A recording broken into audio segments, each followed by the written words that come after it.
मैं ही कहूँ। Good morning, sorry good evening ma'am. Good evening. Good evening sir. Have a seat. Thank you. Preeti Kumari, just introduce yourself. Ma'am मेरा नाम प्रीति कुमारी है, मैं अरवल ज़िले की रहने वाली हूँ। थोड़ा सा जोर से। मेरा नाम प्रीति कुमारी है, मैं अरवल ज़िले की रहने वाली हूँ।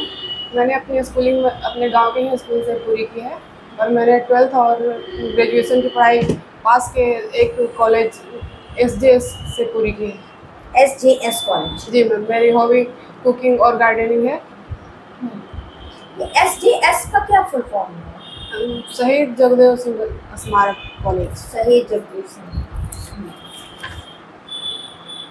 और आपका स्ट्रॉन्ग पॉइंट है टीम वर्क एंड पंक्चुअलिटी और पेशेंस। जी मैम। ऐसा बताइए आपने कौन सा टीम वर्क किया है? मैं अपने स्कूल के दिनों में मैम, जैसे मेरे स्कूल में एक बड़ा सा ग्राउंड था जिसमें गार्डनिंग की जाती थी, तो उसमें सर के द्वारा ही हम लोगों को दिया जाता था एक पर्टिकुलर पेड़ पौधे की देखभाल या उसकी उसकी सिंचाई वगैरह या पत्ता निकालना उससे। तो मैं अपने क्लास के और सहपाठियों के साथ मिलकर ये काम करती थी, तो इससे मुझे लगता है कि मुझमें ये टीम भावना और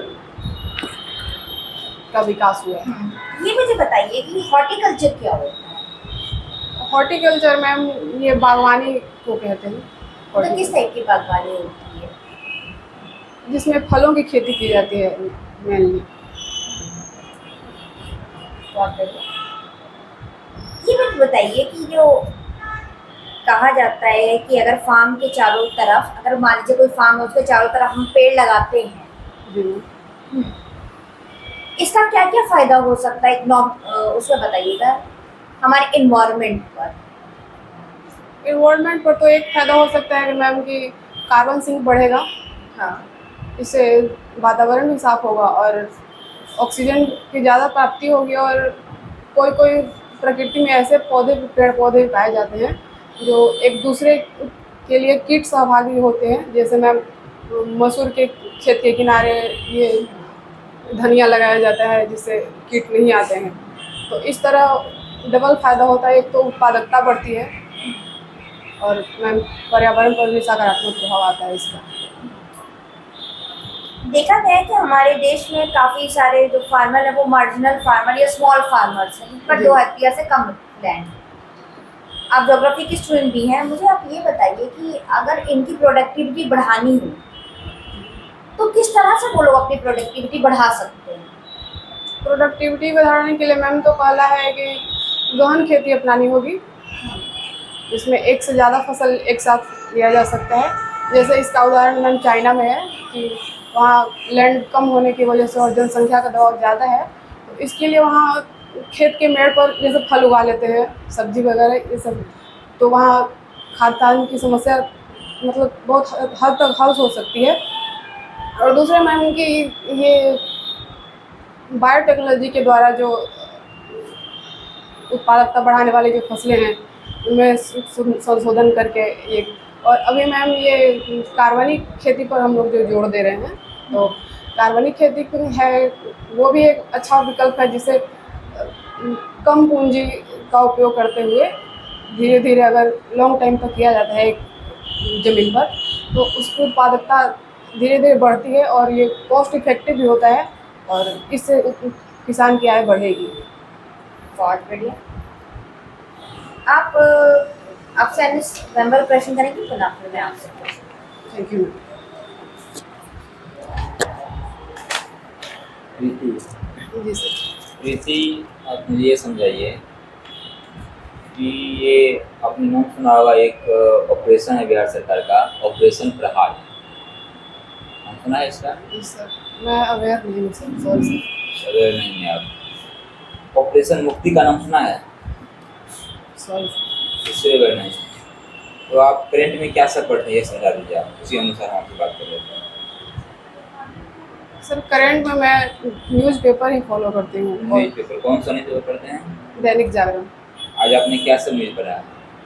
सर आज मैंने पढ़ा है कि हमारे यहाँ जो सत्ता परिवर्तन नहीं कहेंगे, मतलब जो नया मंत्रिमंडल का गठन हुआ है उसमें जो नेता प्रतिपक्ष के नेता चुने जा चुके हैं, जो अच्छा, ये नया मंत्रिमंडल का जो गठन हुआ है बिहार में, इससे क्या लग रहा है, बिहार में कुछ बदलाव आपको नजर आ रहा है? जी सर, बिहार सरकार तो हमेशा से ही जनता की भलाई के लिए और पीपल सेंट्रिक काम ही करती आई है, और मुझे लगता है कि यही काम को आगे बढ़ाएगी और अच्छा करेगी। अच्छा, ये जो हमारे न्यू मिनिस्टर हैं, education minister professor Chandrashekhar ji, sir इनका स्टेटमेंट था कि बिहार में शिक्षा की स्थिति सही नहीं है और मुझे इस पर काम करना होगा। तो क्या हम ऐसा मान सकते हैं कि इनके आने से शिक्षा कुछ बदलेगा? जी सर, बिल्कुल ऐसा हो सकता है। वो एक तो पेशे से पहले टीचर रह चुके हैं और वो एजुकेशन मिनिस्ट्री संभाल रहे हैं, तो वो मुझे लगता है सर ग्रास रूट लेवल से वो जो समस्याएं हैं उनसे वो वाकिफ़ हैं। जैसे हमारे यहाँ गांव में इंफ्रास्ट्रक्चर की कमी है या क्वालिटी एजुकेशन की भी कमी है, उसके लिए टीचर को ट्रेन किया जा रहा है और ज़्यादा से ज़्यादा शिक्षकों की बहाली भी की जा रही है।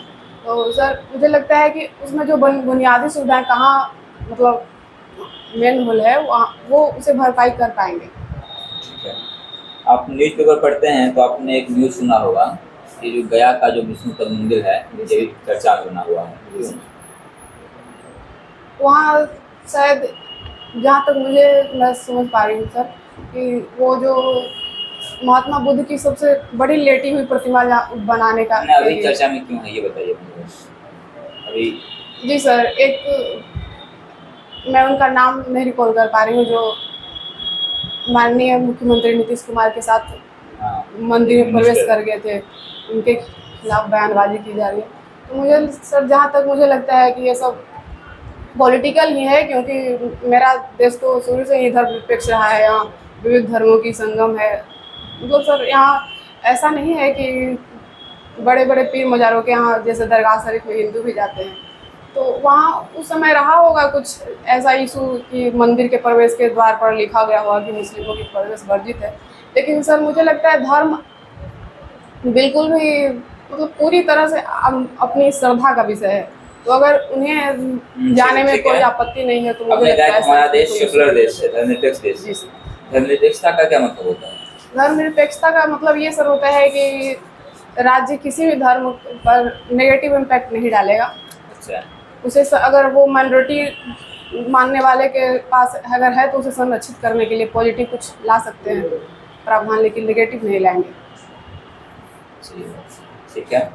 अब मुझे ये समझा दीजिए थोड़ा सा कि जो भारत में जो नदियाँ हैं ये किस तरीके से नगरीकरण को बढ़ावा देती है? सर प्राचीन हमारे यहाँ जो नगर हैं वो प्राचीन काल से ही ज़्यादा शहर जो प्राचीन काल से जो स्थापित हो चुके हैं वही हैं, तो उस समय ट्रांसपोर्टेशन के लिए वो एक उत्तम साधन था। दूसरा सर वहाँ एग्रीकल्चर के लिए उत्तम उर्वर भूमि थी, जिससे अधिशेष उत्पादन हुआ तो उससे व्यापार बढ़ा और वहाँ शहर का विकास हुआ। तो सर मुझे लगता है कि ये दो मेन कारण हैं, और भी कई कारण हैं जिससे नदियों के किनारे ही ज़्यादा शहर हैं। और इसका एक कारण ये भी है सर कि मेरे यहाँ मतलब मेरे भारत में या कहीं भी स्टेट में नदियों का जाल बिछा हुआ है, तो जहाँ भी रहेंगे तो नदी। कुछ ऐसे शहर का नाम बता सकते हैं जो कि एक धार्मिक शहर है, जिस शहर का विकास नदियों को लेकर ही हुआ है? सर एक तो अभी अयोध्या कह सकते हैं, और सर पटना भी। पटना एक धार्मिक शहर है सर गंगा के किनारे है, लेकिन ये धार्मिक गंगा किनारे बहुत सारे शहर हैं। जी सर, कानपुर भी है, तो कानपुर को नहीं कह सकते, एक बनारस को कह सकते हैं सर। और सर मैं ये कहना चाहूँगी कि धर्म में हमारे यहाँ से सेंट्रिक मतलब धर्म सेंट्रिक शासक आज मतलब नहीं हुए हैं, ज़्यादातर हुए हैं जो धर्म और अर्थव्यवस्था जन कल्याण सबको लेकर चले हैं। तो ऐसा एक दो ही या कह सकते हैं, या फिर सर वो उज्जैन में है एक। ठीक है, ठीक, बहुत अच्छा आपने जवाब दिया। Thank you sir. भारत एक कृषि प्रधान देश है। जी सर। तो कृषि के लिए क्या क्या भौगोलिक अनुकूलताएं हैं? जी सर, एक तो है कि हमारे यहाँ 10वीं पश्चिमी मानसून जो है समय पर आता है, तो उसे उस अकॉर्डिंग ही हमारे यहाँ खरीफ की फसल ली जाती है आगमन के।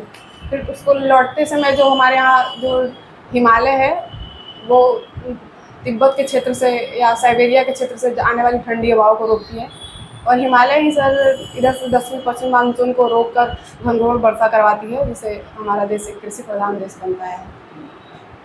और भी कुछ कृषि के लिए क्या क्या चाहिए? सर, एक उर्वर मृदा चाहिए और मानसून चाहिए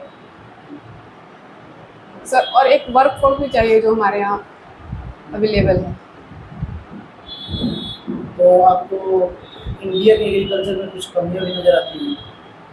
तो कौन कौन सी मैंने कारण है जिस कारण से हम लोग का एग्रीकल्चर आज भी पीछे है? जी सर, कृषि गहनता की कमी मुझे एक ज़्यादा लगती है, और लैंड का छोटा आकार होना भी एक है जिसमें हम तकनीक का इस्तेमाल कम कर पाते हैं। और सर, किसानों की मतलब लैंड भूमि कम होने के चलते किसान का आय थोड़ा प्रभावित होता है, तो इसलिए नए नए तकनीक को जल्दी से एक्सेप्ट नहीं कर पाते हैं। जैसे सर, स्प्रिंकल इरिगेशन हमारे यहाँ बहुत दिनों से उसका कॉन्सेप्ट आया हुआ है, लेकिन गांव में दूर दूर के इलाके में अभी उसका इंफ्रास्ट्रक्चर डेवलपमेंट नहीं हो पाया है। इसका मेन कारण से मुझे आर्थिक स्थिति ही लगता है। सरकार के द्वारा से दी जाती है सर इंसेंटिव, 50% तक उस पर सब्सिडी दी जाती है, लेकिन फिर भी सर वो 50% भी हमारे किसान जो छोटे छोटे लैंड के मालिक हैं वो नहीं भरपाई कर पाते हैं, इसलिए हमारा कृषि थोड़ा पीछे है। लेकिन सर बहुत से क्षेत्रों में आगे है, जैसे चावल, गेहूँ, ये सब का विशेष उत्पादन भी हमारे यहाँ होता है। ऑर्गेनिक फार्मिंग कृषि को किस तरह बदल सकता है? सर, ऑर्गेनिक फार्मिंग कृषि में होता है, जैसे कृषि के साथ साथ पशुपालन मिश्रित खेती के द्वारा उससे जो गोबर गैस, सॉरी सर, ये अभी के समय सरकार भी कुछ इनिशिएटिव ली है ऑर्गेनिक फार्मिंग को बढ़ावा देने के लिए, कुछ इनिशिएटिव आ सकते हैं? जी सर, मुझे लगता है कि ये हरित क्रांति द्वितीय में ऑर्गेनिक फार्मिंग को ही बढ़ावा दिया जा रहा है, तो उसके लिए सरकार भी प्रयासरत है। जलवायु को परिभाषित कीजिए। सर, जलवायु एक मौसमी अवधारणा है जो लॉन्ग टाइम के लिए होता है। कितना समय के लिए? कम से कम? सर, कम से कम लॉन्ग टाइम 25-30 साल के लिए भी होता है सर। हिमालय की उत्पत्ति कब हुई थी, किस काल में हुई थी? सर, ये चतुर्थ कल्प पे हुई थी। चतुर्थ कल्प Sorry, में sir. उत्तर भारत के मैदान में मिला था। सर, मैं अंदाज़ा लगा सकती हूँ, टर्शियरी युग में। हिमालय कैसा पर्वत है? हिमालय सर कोल्ड माउंटेन है। प्रायद्वीपीय भारत को हम लोग प्रायद्वीपीय भारत क्यों कहते हैं? प्रायद्वीप ऐसे क्षेत्र को कहते हैं जो 3 तरफ से जल से लगा हो और एक थल से लगा हो, और ये संरचना हमारे गुजरात के कोस्टल एरिया से शुरू होकर इधर केरला, दक्षिणी पश्चिमी घाट और पूर्वी घाट का उत्तरी सरकार तट तक का क्षेत्र वो इस एरिया में आता है। प्रायद्वीपीय भारत का आर्थिक महत्व बताइए। सर, प्रायद्वीपीय भारत तो एक तो खनिज संपन्न है सर, फिर वहाँ ब्लैक सोल पाई जाती है जो जिससे उधर कपास का विकास हो रहा है, जिससे सूती वस्त्र उद्योग हमारे यहाँ बहुत फला फूला है, सबसे ज़्यादा रोजगार वो देता है। और सर वहाँ सर पर्यावरण की दृष्टि से कोस्टल एरिया में सदाबहार वन पाए जाते हैं जो कार्बन सिंक को मतलब बढ़ाता है, तो पर्यावरण भी स्वच्छ होता है। और सर तीसरा सर हमारे यहाँ विदेशों से यातायात के साधन उपलब्ध कराता है, जैसे पश्चिमी घाट और पूर्वी घाट पर बंदरगाह पाए जाते हैं। हार्टलैंड थ्योरी जानते हैं? हार्टलैंड थ्योरी जी सर। जी सर। किसने दिया था हिटलर और क्या कहता है ये? सर उनका नाम सर मैं एग्जैक्ट नहीं याद कर पा रही हूँ, सॉरी सर, लेकिन उनका हृदय असल सिद्धांत ये है कि यूरेशिया वाले क्षेत्र को वो जियोपॉलिटिकल एक लीडर मतलब थ्योरिस्ट थे जो अमेरिका के थे शायद। Thank you sir. उन्होंने दिया था कि जो हृदय स्थल पर जो राज करेगा वो समूचे विश्व पर उसका आधिपत्य हो सकता है।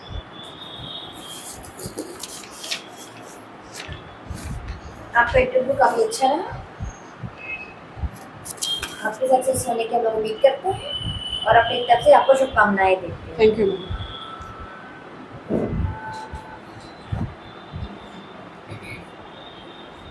फीडबैक के लिए आ जाइए। ये आपका दूसरा या तीसरा है ना? बताइए। क्या मैम इंटरव्यू? हाँ, नहीं, मेरा पहला है मैम। पहला है। जी।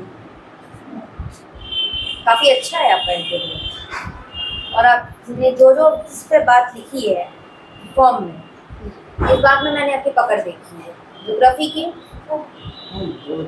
ज्योग्राफी में भी है आपकी, सर ने जो भी प्रश्न किए उसमें भी है, मैंने आपकी हॉबी से क्वेश्चन किए उसमें भी है।